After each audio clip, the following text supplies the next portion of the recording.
The mic's not hooked up to anything, but I wanted to hold a mic, okay? I think it just makes it a little easier. It feels a little official, even though it's not hooked up to anything, but I think the aesthetics are there. So, there used to be a fire in my soul as I was growing up. And I know that sounds very corny, but it felt like more so like a drive, right? A more so like a drive to do things that I felt compelled to do. Maybe that's being impulsive. Maybe it's being courageous. I don't really know how to exactly pinpoint it, but I feel like I used to just have the ants in my pants to get whatever it is that I wanted to get done, you know? And I don't really think I have that anymore. I feel like a prune. I feel like a raisin. I feel aged and wrinkled. And how old am I? I'm almost 23. Like, I'm not old and wrinkled. The fire inside of me has died out. And why has that fire died out? Well, there's a couple of things that, could have contributed to this. Lockdown, at the beginning of 2020. And just I had a number of events occur since then. And also just getting older and graduating from college and stepping into the real world and realizing that the real world is very mundane. I know you can't hear that because this is not connected to anything, but it is incredibly mundane. Not that there's an issue with mundane, because I like safe, I like stable, I like mundane most of the time. On the weekends, I go to Whole Foods and I clean and I do laundry and I go get a tan and I take care of my cat. I do all the mundane things, right? And these are things that I like to do. I like to play with my hair as well. But once in a while, I'm like, well, I want something a little different. I want a little adventure. And I feel like when I was a kid, there was more of that spontaneity, whether it's like the guts to put yourself out on YouTube or just putting on a music video. I remember 2008, putting on the Jonas Brothers and just coming up with the choreography in my living room and showing it to my parents and my babysitter. Look how cool this is, And there's just none of that anymore, in high school, I used to constantly play music. Even in college, I used to always be playing music in my apartment. And I feel like I don't play music in my apartment anymore. And I have the freedom to do so. And yet I don't. Why? Why do I not play music when I like music? Music doesn't hit the same. That's another thing. Music doesn't hit the same. Music used to really move me. Used to move my body and soul. And now it's really hard for me to find a song that really hits, unless I'm out dancing, unless it's designated for that, going out dancing. But when it's just me at home, it's very rare that I get up and start moving and stuff the way that I used to in high school, where I used to always dance in my room. So what is it exactly that dimmed this fire? I could attribute that to a number of things, right? I'm an adult and we're going through a very hard time economically, and that means that I'm constantly anxious over this. I'm anxious about my own financial stability, which isn't even that stable, to be honest. I'm just graduated from college, it's not looking too good. But there are a number of things that I'm concerned with now. I'm concerned about bills. I'm concerned about making sure that my kitchen's stocked. I'm concerned about taking my cat to the vet. I'm concerned about making sure my car's okay. There's a number of things that I'm concerned about that it feels like I no longer have the room for that spontaneity or that creativity or whatever it may be that used to make me feel alive. Like, one thing that I've been complaining about a lot recently is that I don't feel alive. I don't feel alive. And you know what? Today's the first day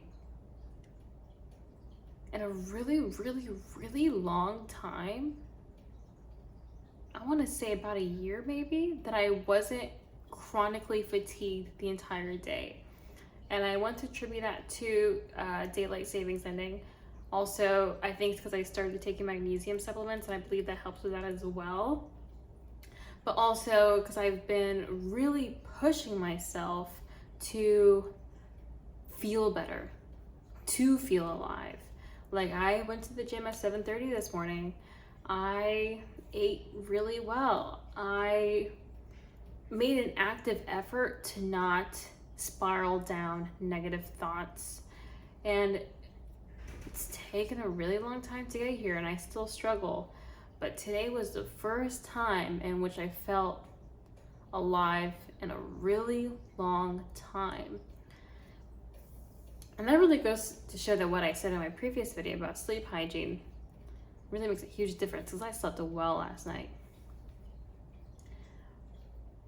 But as you get older, this fire inside of you, at least in me, I'm not speaking for everyone, please don't be like, oh, well, this does not apply to me. Okay, congratulations, share some tips below. But as you get older, I feel like the fire in you diminishes.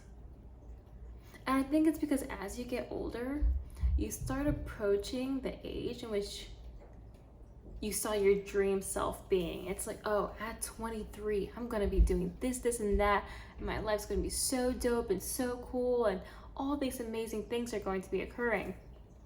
And you start approaching that age, and it's like, well, damn, like, what have I been doing this entire time that my reality does not reflect what I had previously imagined my life would be at this point? And so what do? Well, I've decided that there's two real paths you can take here. The first one being, you can lay down and rot. I mean, not literally, but you can decide to do nothing about that and kind of just accept it for what it is, and be miserable, or accept it for what it is and be fine with it. Or the second path is that you can make an active effort to work towards those things. Because yeah, as you age, you're like, damn, like, I didn't do the things that I wanted to do. But now that you're older, you also have the wisdom, the experience, and the resources, the connections, the network to get to where you want to get. Whereas a couple of years ago, you probably didn't have all those things, especially not, the wisdom and the experience, right? And so even if you had downfalls, or even if you had struggles, I think those things can be incredibly helpful towards getting to where you need to be, whether those struggles are just used as a story to grab people's attention, or those struggles could be used and turned around into a meaningful lesson. And then you can apply what you've learned during those hard times to what your life is now and moving forward. I think I'm slowly getting my fire back. Very slowly, but I'm getting there, and I think making the effort is more important than not doing so. And I know that's like corny to say or whatever, but these things takes a long time. But as long as I'm making an effort, I'm inching towards the things that I want, as opposed to laying down and rotting and staying at ground zero. Obviously, I have a little fire in me now. But compared now to video one, stark difference. And that was only like, I think like less than a week ago. But the more I speak to the camera, the more I listen to my own inner guidance, I think the easier speaking to the void has become. But yeah, just let me know if you relate, how you feel about this. Like, I didn't do any research. Again, these videos for this month, for the most part, I don't know if I'm going to do research for any of them, but all these videos are non-scripted. There's no research behind any of them. I never know what I'm going to talk about until I sit down in front of the camera. I don't even plan it beforehand. While I'm doing my hair and makeup, I don't even know what I want to talk about. So, this is all done on the spot. And I think that's pretty cool. I'm pretty proud of myself for that. But I do wish that I had a little bit more research. But let me know what you think. Are you experiencing this lack of fire as well? And what are you doing to work towards regaining that fire? What are you doing to get that fire back in your soul?